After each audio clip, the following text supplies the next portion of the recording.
दोस्तों आज मैं बात करने जा रहा हूं 11वीं और 12वीं शताब्दी की, जिस समय पूरे उत्तर भारत में यानी संपूर्ण उत्तर भारत में बेहिसाब बेतरतीब अराजकता फैली हुई थी। हमारे देसी राजा एक दूसरे से लड़ लड़कर अपनी शक्ति का क्षय कर रहे थे, अपनी शक्ति का विनाश कर रहे थे, और दूसरी ओर विदेशी आक्रमणकारी हमारे देश पर बुरी नजर डालकर अपने आक्रमण को तेज कर रहे थे। वे हमारी आपस की फूट का फायदा उठाना चाह रहे थे।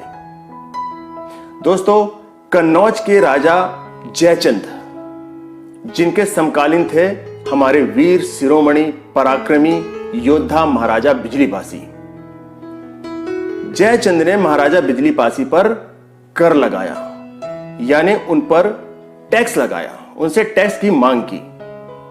मगर महाराजा बिजलीपासी ने टैक्स देने से साफ साफ इनकार कर दिया। फिर क्या था? छिड़ गया महायुद्ध। ऐसे वीर पराक्रमी शिरोमणि महाराजा बिजलीपासी के बारे में कौन नहीं जानता दोस्तों। तो चलिए जल्दी से स्टार्ट करते हैं वीडियो और विस्तार से जानते हैं महाराजा बिजलीपासी के बारे में।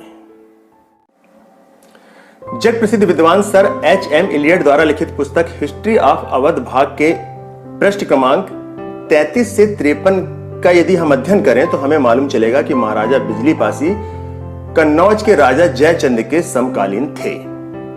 इस तथ्य की पुष्टि लगभग सभी इतिहासकारों ने की है। कन्नौज के राजा जयचंद का जो शासनकाल था वो 1170 से लेकर के 1194 ईस्वी तक का था। इस प्रकार महाराजा बिजलीपासी का शासनकाल भी 11वीं शताब्दी के उत्तरार्ध में ही था।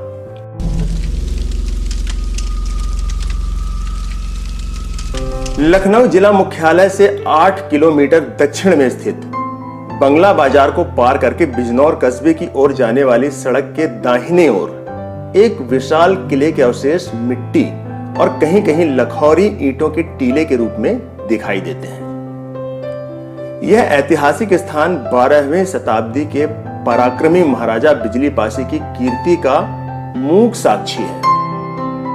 यह किला पूर्व से पश्चिम 210 मीटर और उत्तर से दक्षिण 280 मीटर परिसर में कुल 58,800 वर्ग मीटर क्षेत्र में फैला हुआ है और अब यह एक संरक्षित क्षेत्र है ऐतिहासिक धरोहर के रूप में।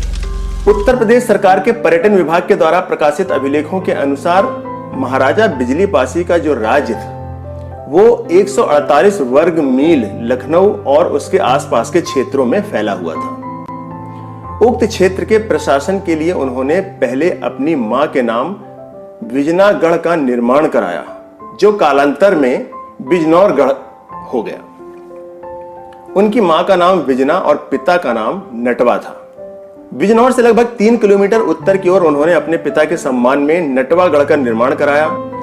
पुनः राज्य के विस्तार के साथ उन्होंने उस किले से 3 किलोमीटर और उत्तर की ओर उस किले का निर्माण कराया, जिसे अब महाराजा बिजलीपासी का किला कहा जाता है। महाराजा बिजलीपासी के उपर्युक्त 3 किलों के अतिरिक्त 9 किले और थे, जिनमें माती किला, परवर पश्चिम किला, कल्ली पश्चिम किला, पुराना किला, भटगांव किला, औरांव किला, दादूपुर किला, एन किला और पिपरशंड किला।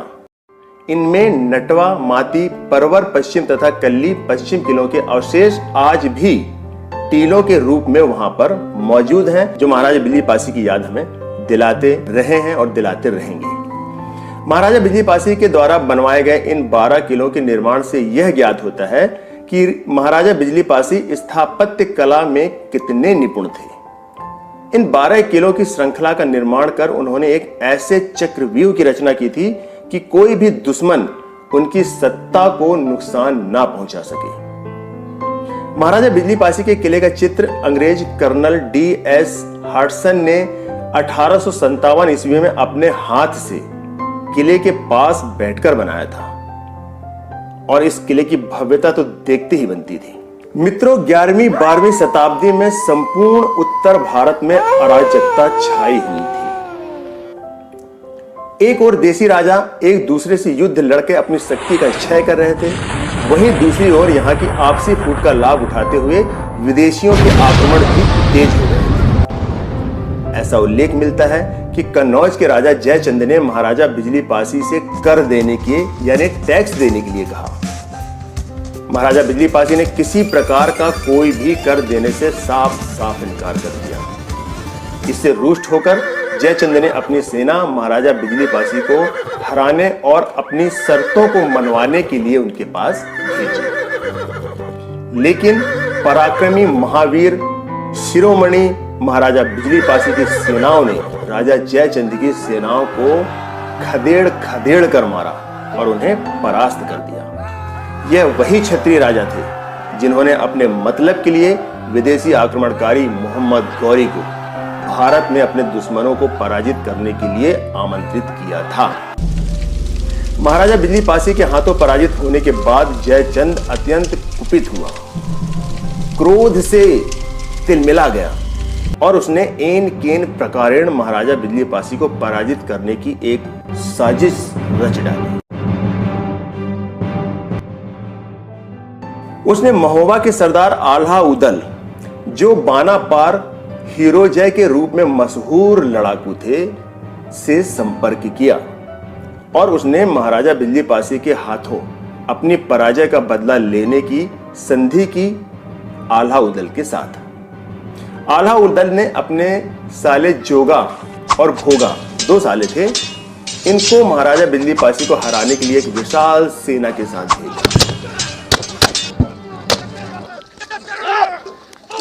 मगर दोस्तों, महाराजा बिजली पासी और आल्हा उदल की सेना जो जोगा के नेतृत्व में लड़ाई लड़ रही थी, इनके बीच घमासान युद्ध तो हुआ और इस युद्ध में आल्हा उदल के साले जोगा और भोगा की भीषण पराजय हुई। उन्हें खदेड़ खदेड़ कर महाराजा बिजली पासी की सेनाओं ने मार डाला और इस पराजय से आल्हा उदल तिलमिला गए। उन्होंने सपने में भी नहीं सोचा था कि उनकी इतनी बड़ी पराजय हो सकती है। उन्होंने अपनी सेनाओं को संगठित किया और महाराजा बिजली पासी पर हमला बोल दिया। लखनऊ से सटे गांजर के मैदान में, यह स्थान गांजर जो स्थान है वो आज भी गजरिया फार्म के नाम से प्रसिद्ध है।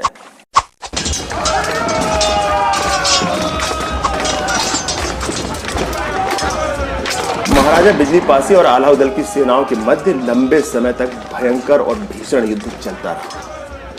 कुछ इतिहासकार और विद्वान मानते हैं कि इसी गांजर की लड़ाई में वर्ष 1194 में महाराजा बिजली पासी लड़ते लड़ते वीरगति को प्राप्त हुए।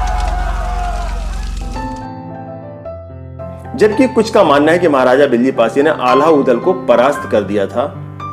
आल्हा उदल अपनी अवशेष सेना के साथ बाराबांकी की ओर पलायन कर गए, जहां से राजा देवामाती पासी ने आल्हा उदल को खदेड़ा और वे भागकर अपनी राजधानी महोबा वापस पहुंच गए। तो दोस्तों, ऐसे वीर शिरोमणि महाराजा बिजली पासी को मैं सत सत नमन करता हूं। साथियों, मुझे उम्मीद है कि आपको मेरा ये वीडियो जरूर पसंद आया होगा और यदि मेरा ये वीडियो आपको पसंद आया है तो प्लीज आपसे मैं निवेदन करना चाहूंगा कि आप इसे लाइक और शेयर जरूर करें और जो भी मेरे इस वीडियो को पहली बार देख रहे हैं मित्रों, वो मेरे वीडियो को सब्सक्राइब करके बेल आइकन को जरूर दबा दें ताकि मेरे वीडियो के नोटिफिकेशंस आपके पास आते रहें और मैं यूं वीडियो बनाता रहूं। और मैं आपका हृदय से आभारी हूं जो कि आपने मेरा मनोबल बढ़ाया है, मेरा साथ दिया है और साथ देते चले आ रहे हैं। भविष्य में भी मैं आपसे यही अपेक्षा करता हूं दोस्तों। तो अगले वीडियो में आपसे फिर मुलाकात होगी। तब तक के लिए जय हिंद, जय भारत, जय पासी समाज।